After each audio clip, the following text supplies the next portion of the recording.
বাংলার স্বাধীনতা আনতে রক্তাক্ত হয়েছে বাংলায় আপনজন খুইয়েছে বাংলা তবুও বাংলাকে দেশ থেকে আলাদা করার চক্রান্ত রুখে দিয়েছে বাংলা পশ্চিমবঙ্গ দিবসে বাংলার অবদানকে কুর্নিশ প্রধানমন্ত্রী নরেন্দ্র মোদীর गुलामी के दौर में हमारे बंगाल ने क्या कुछ नहीं सहा, कितने बलिदान दिए, कितने त्याग किए। 1946 में कोलकाता में हुई हिंसा, नोआखली के दंगे, कितने निर्दोष बंगाली मानुष, बंगाल के लोग उसकी भेंट चढ़ गए। बंगाल ने रक्तपात सहा, बंगाल ने अपनों को खोया, अपनी मातृभूमि के टुकड़े होते देखे, लेकिन बंगाल ने अपनी अस्मिता और पहचान को नष्ट नहीं होने दिया। इसी का परिणाम था जब पूरे बंगाल को भारत से अलग करने की साजिश हो रही थी, तब अलग पश्चिम बंगाल बनाकर उन मंसूबों को कामयाब नहीं होने दिया गया। हजारों वर्ष पुरानी सभ्यता और संस्कृति, यहाँ की मूल आस्था और परंपरा तब अनेक संघर्षों के बाद बच गए और आज भी वो मूल्य, इस धरती के संस्कार आज पश्चिम बंगाल के रूप में न केवल सुरक्षित है बल्कि जीवंत भी है।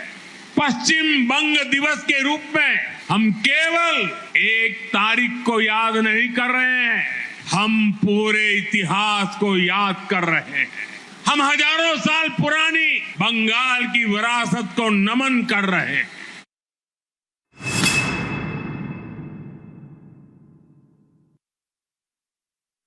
ডাবল ইঞ্জিনে সুপারফাস্ট উন্নয়ন আটকে থাকা প্রকল্পে দ্রুত কাজ হচ্ছে উন্নয়নের পথে বাংলা দাবি প্রধানমন্ত্রী নরেন্দ্র মোদীর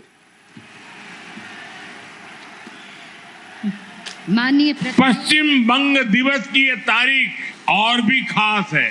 आजादी के बाद बंगाल के उज्जवल भविष्य के लिए जो सपना देखा गया था, बंगाल की महान आत्माओं ने जो परिकल्पना की थी, आज एक तरह से पहली बार हम पश्चिम बंग दिवस पर उन सपनों को सच्चाई में बदलते देख रहे हैं। यह ऐतिहासिक तारीख पश्चिम बंगाल के विकास की प्रेरणा बने, हम एक नया और गौरवशाली इतिहास रचे। आज बीजेपी एनडीए सरकार में इसके लिए विकास के महाअभियान की शुरुआत हो रही है।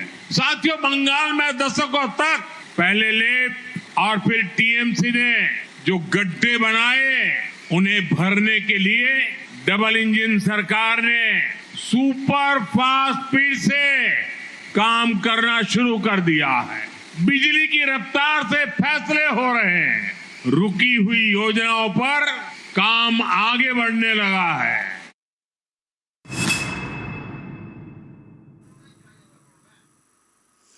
পশ্চিমবঙ্গ দিবসে তারকেশ্বরে নরেন্দ্র মোদী আর তারকেশ্বরে কল্পতরু মোদী কয়েক হাজার কোটির প্রকল্পে শিলান্যাস প্রধানমন্ত্রীর রেল কৃষি মৎস্য পালনে একাধিক প্রকল্পের সূচনা করেছেন প্রধানমন্ত্রী। आज यहाँ सैकड़ों करोड़ रुपए की विकास परियोजनाओं का उद्घाटन और शिलान्यास हुआ है। रेल, रोड, कृषि, मछली पालन, इससे जुड़ी ये परियोजनाएं बंगाल के विकास को नई गति देगी। इन परियोजनाओं से यहाँ की ग्रामीण अर्थव्यवस्था को मजबूती मिलेगी। मैं बंगाल के लोगों को इन विकास परियोजनाओं की बधाई देता हूं।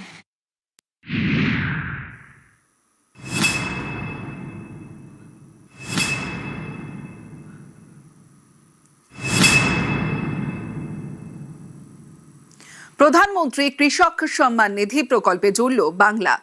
9 কোটি অ্যাকাউন্টে 23তম কিস্তির 19,000 কোটি টাকা। বাংলার কৃষকদের অ্যাকাউন্টে 907 কোটি কিস্তি প্রধানমন্ত্রী। पीएम किसान सम्मान निधि की 23वीं किस्त भी जारी की गई है। देश भर के 9 करोड़ से अधिक किसानों के बैंक खातों में लगभग 19,000 करोड़ रुपए सीधे भेजे गए हैं। मैं देश के सभी लाभार्थी मेरे किसान परिवारों को बहुत बहुत शुभकामनाएं देता हूं।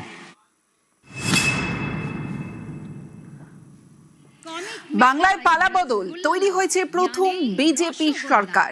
পালাবদলের 1 মাস 16 দিন পর পরিবর্তনের বাংলায় প্রধানমন্ত্রী। পশ্চিমবঙ্গ দিবসে যোগদান, বাংলার জনতাকে সম্বোধন নরেন্দ্র মোদীর। संदेश के अंदर रस से भरा हुआ एक अनमोल आपका एक वोट, एक चुनाव कितना कुछ परिवर्तन कर सकता है, ये बंगाल में साफ साफ नजर आ रहा है। পরিবর্তন ভালো লাগেছে তো मैं इस अवसर पर बंगाल के लोगों को और सभी देशवासियों को इस आयोजन की पश्चिम बंग दिवस की बहुत बहुत बधाई देता हूं। আজ পশ্চিমবঙ্গবাসীর গর্বের দিন, পশ্চিমবঙ্গ দিবস। আর এই পশ্চিমবঙ্গ দিবস 20 জুন সরকারিভাবে প্রথমবার পালন করা হলো। পশ্চিমবঙ্গ দিবসে তারকেশ্বরে প্রধানমন্ত্রী নরেন্দ্র মোদী এলেন। প্রধানমন্ত্রীকে রসগোল্লা, জল ভরা মুখ্যমন্ত্রী শুভেন্দু অধিকারীর তরফে এবং তাকে ডোরাকাটার অর্থাৎ ডোকরা দুর্গা মূর্তিও উপহার দেওয়া হলো প্রধানমন্ত্রীকে এবং তারকেশ্বরে ভোলে বাবার মূর্তিও দেওয়া হলো প্রধানমন্ত্রী নরেন্দ্র মোদীকে। 1947 সালে ডক্টর শ্যামাপ্রসাদ মুখার্জির নেতৃত্বে এখানে হিন্দু মহাসম্মেলন হয়েছিল 4 এপ্রিল থেকে 7 এপ্রিল। সেই দিন এখানে রেজুলেশন অর্থাৎ সিদ্ধান্ত হয়েছিল যে আমরা পশ্চিমবঙ্গকে ভারতভুক্তি করতে চাই। আমরা কংগ্রেসের বিভীষিকাময় দেশভাগ, যার যন্ত্রণা এখনো ভারতবর্ষের মানুষ বয়ে নিয়ে চলেছে, আমরা বাঙালি হিন্দু সংখ্যাগরিষ্ঠ এই পশ্চিমবঙ্গ ভারত মাতার আশ্রয়ে আমরা শরণ নিতে চাই, এই সিদ্ধান্ত হয়েছিল। এর আগের কংগ্রেসের সরকার, কমিউনিস্টের সরকার, তৃণমূলের সরকার ডক্টর শ্যামাপ্রসাদ মুখার্জির এই অবদানকে ভুলিয়ে দেওয়ার জন্য পশ্চিমবঙ্গ দিবস সরকারিভাবে পশ্চিমবঙ্গে পালন করেননি। তারকেশ্বরের সেই মাহাত্ম্য ধরে রেখে আজ 20 জুন 1947-এ পশ্চিমবঙ্গ বিধানসভায় ডক্টর শ্যামাপ্রসাদ মুখার্জির নেতৃত্বে 58 জন আইনসভার সদস্য 21 জনের বিরুদ্ধে ভোট দিয়ে আমাদেরকে মাতা ভারতীতে রাখার ব্যবস্থা করেছেন। তাই এই প্রথমবার পশ্চিমবঙ্গের রাষ্ট্রবাদী ডবল ইঞ্জিনের সরকার সরকারিভাবে পশ্চিমবঙ্গ দিবস তারকেশ্বরে পালন করছে। আগামী 23 তারিখ আত্মবলিদান দিবস এবং 6 জুলাই ডক্টর শ্যামাপ্রসাদ মুখার্জির 125তম জন্ম জয়ন্তী। আপনাদের সরকার, রাষ্ট্রবাদী সরকার ঠিক করেছে শ্যামাপ্রসাদজির পৈতৃক ভিটা জিরাট আমরা সরকার ক্রয় করে স্মৃতিসৌধ বানাবো, লাইব্রেরি বানাবো, আর কলকাতাতে 125 ফুট উঁচু ডক্টর শ্যামাপ্রসাদ মুখার্জির দণ্ডায়মান মূর্তি স্থাপন করে ডক্টর শ্যামাপ্রসাদ মুখার্জিকে অক্ষয় অমর করে রাখবে আপনাদের সরকার। প্রধানমন্ত্রীর নির্দেশিকা মেনে তার আশীর্বাদ পুষ্ট এই সরকার কাজ করবে।